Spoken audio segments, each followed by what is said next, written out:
Shalom kekasih Kristus, bagaimana kabarnya hari ini?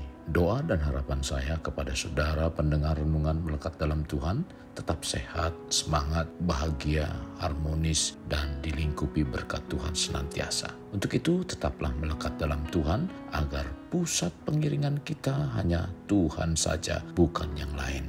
Mari kita berdoa. Tuhan, terima kasih buat kesempatan yang indah pada hari ini. Biarlah Engkau urapi kami semua, terlebih hamba-Mu yang akan menyampaikan kebenaran firman-Mu. Biarlah ini merupakan isi hati-Mu untuk umat-umat-Mu Tuhan. Untuk kami semua, agar kami semakin tertanam di dalam Engkau. Tuhan, pimpin kami, dimampukan untuk menjalani kebenaran firman-Mu. Ini doa kami, dalam nama Tuhan Yesus kami berdoa. Amin. Melekat dalam Tuhan bertema cenderung mencari mujizat. Firman Tuhan terdapat dalam Yohanes 2 ayat 5. Demikian firman Tuhan. Kata Yesus kepadanya, "Mau apakah engkau daripadaku, Ibu? Saatku belum tiba."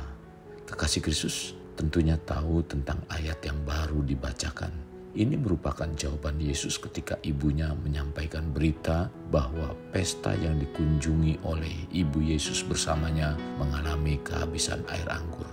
Ucapan yang ibu Yesus sampaikan padanya memiliki tendensi agar Yesus melakukan mujizat. Bila berbicara mujizat yang dikaitkan dengan keadaan sekarang, banyak orang cenderung mencari mujizat dibandingkan dengan melihat realitas yang ada. Mereka merasa tidak puas jika Tuhan tidak melakukan sesuatu secara supranatural karena mereka lebih menyukai kesembuhan ilahi daripada mendapat perawatan secara medis melalui dokter. Sehubungan dengan mujizat, bila kita membaca Alkitab dalam Perjanjian Baru, banyak sekali mujizat yang dilakukan Yesus. Dalam Yohanes 21 ayat 25, masih banyak hal-hal lain lagi yang diperbuat oleh Yesus. Tetapi jika semuanya itu harus dituliskan satu persatu, maka agaknya dunia ini tidak dapat memuat semua kitab yang harus ditulis itu. Dari apa yang kita baca dalam Alkitab, seharusnya kita menyadari bahwa Tuhan dapat bekerja secara luar biasa dalam kehidupan kita jika percaya kepadanya. Bila kita menunjukkan kepercayaan kita, maka kita akan melihat Tuhan menunjukkan kuasa-Nya yang tak terbatas itu kepada kita. Kehadiran Tuhan Yesuslah yang akan sanggup untuk memulihkan dan mengubahkan krisis yang terjadi dalam kehidupan kita. Memang Tuhan sanggup mengubah dengan cara mujizat dari yang tidak ada menjadi ada. Sehubungan dengan mujizat, banyak orang rajin berdoa karena memohon agar terjadi mujizat. Untuk memperjelas segala sesuatunya tentang orang yang cenderung mencari mujizat, saya mengutip ilustrasi dari buku Faith in Action yang ditulis oleh Benny Santoso dan Juhono Satyo Sudirgo. Alkisah, ada seorang petani yang memberitahu temannya bahwa ia memutuskan untuk tidak bekerja lagi. "Tuhan akan melakukan semua pekerjaan untukku," kata petani tersebut. "Oh, benarkah?" kata temannya. "Apakah yang membuatmu berpikir seperti itu?" "Ya," kata si petani. "Apakah kamu ingat gudang tua yang dahulu kumiliki? Aku bermaksud merubuhkannya sejak bertahun-tahun yang lalu, tetapi belum dapat kulakukan. Tiba-tiba bulan lalu petir menyambarnya dan membakarnya sampai habis. Setelah itu angin datang dan meniup semua debunya. Berdasarkan hal itu, apakah kamu akan membiarkan Tuhan melakukan semua perbuatanmu?" tanya temannya. "Oh tidak," lanjut petani. "Minggu lalu istriku memintaku mencuci mobil kami, tetapi hujan badai yang deras turun sebelum aku sempat melakukannya dan hujan menyuci bersih mobil itu." Temannya menggeleng-gelengkan kepala, tak percaya, dan sebelum ia sempat mengatakan apa-apa lagi, si petani bertanya, "Kamu tahu tidak apa yang kulakukan di sini, di serambi rumahku sekarang ini?" Temannya menjawab, "Tidak." "Memang ada apa?" Si petani menjawab, "Aku sedang menunggu gempa bumi untuk mengguncangkan tanaman kentangku agar keluar dari tanah."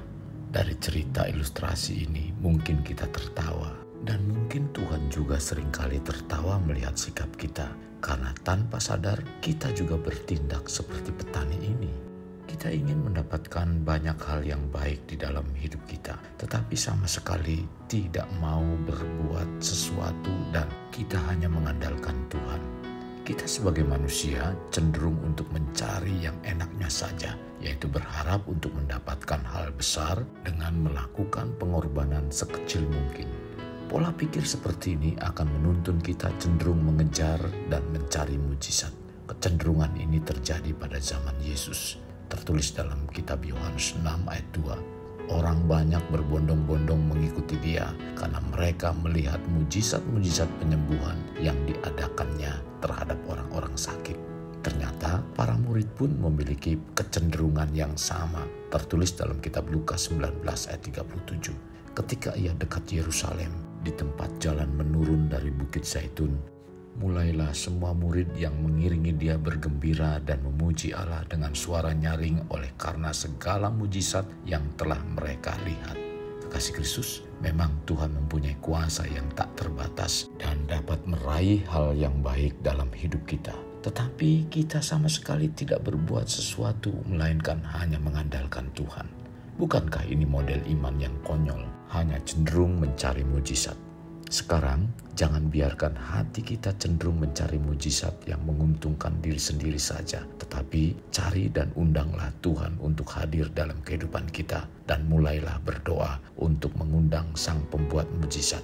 Berusahalah mengerjakan apa yang kita imani sebaik mungkin dan semampu kita. Percayalah, maka Tuhan akan mengerjakan bagiannya.